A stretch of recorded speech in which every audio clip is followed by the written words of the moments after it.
How to update all apps on the iPhone 16 series. First, let's go back to the home screen by swiping up at the bottom of the screen.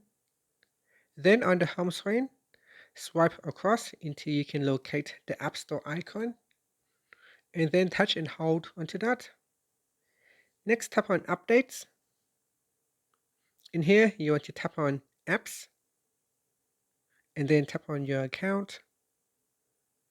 Next, you want to scroll down and check for any updates. Now, some of the app have previously installed and now not installed, so I can tap on the download button to install it.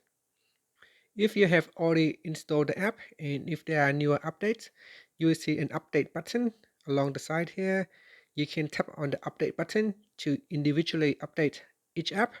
If there are many apps in here, then there will be a button to allow you to update all the apps in here. At the moment, I do not have any app that require updating, so hence the option is not available for me to choose. And that's it. That is how you can update the apps on your iPhone 16 series.